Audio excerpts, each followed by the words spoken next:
कहाँ जाला हनुमत हो, कहाँ जाला हनुमत हो, आधी रात हो कि बीचे रहिया भेट गईले सूरज भगवान हो।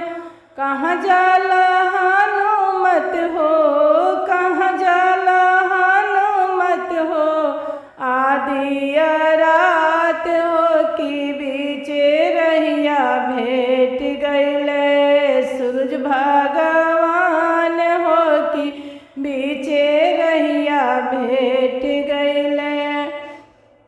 लक्ष्मण के लागल बाटे, लक्ष्मण के लागल बाटे शक्ति बान हो, सजीवन बूटी लावे जानी, सजीवन बूटी लावे जानी, धवला पहाड़ हो सजीवन बूटी लावे जानी, धवला पहाड़ हो।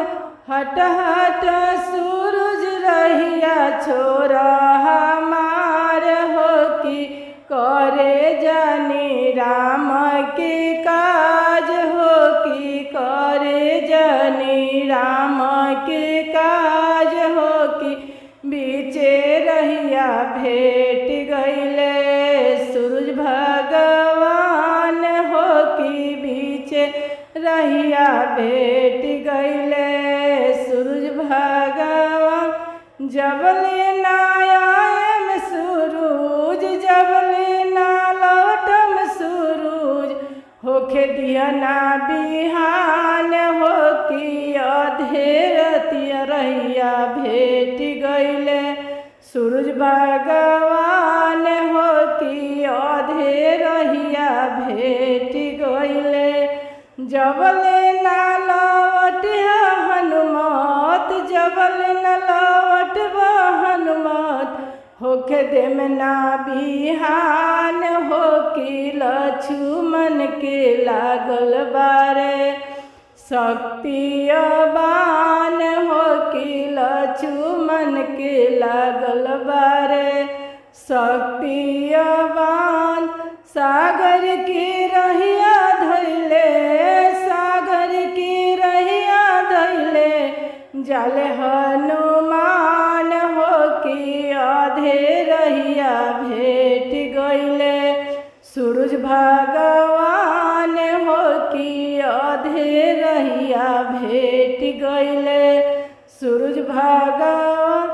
कहाँ जाला हनुमत हो, कहाँ जाला हनुमत हो, आधी रात हो कि आधे रहिया भेट गईले सूरज भगवान हो कि आधे रहिया भेट गईले सूरज भगवान।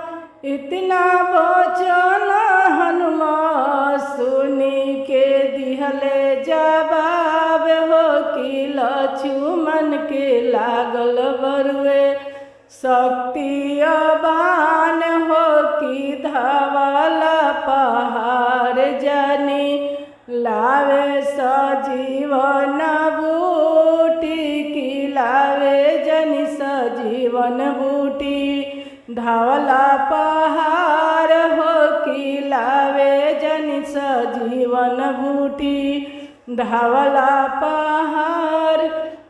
हट हट सूरज रहिया छोरा हमार हो कि करे जानी राम जी के काज हो कि करे जानी राम जी के काज।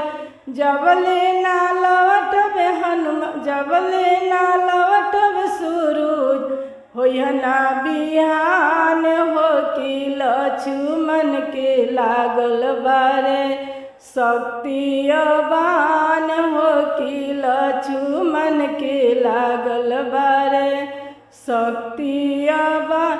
जबले न लौट हनुमत, जबले ना आयब हनुमत होखे देम ना बिहान हो कि लक्ष्मण के लागल बारे शक्तियवान हो कि लक्ष्मण के लागल बारे शक्तियवान।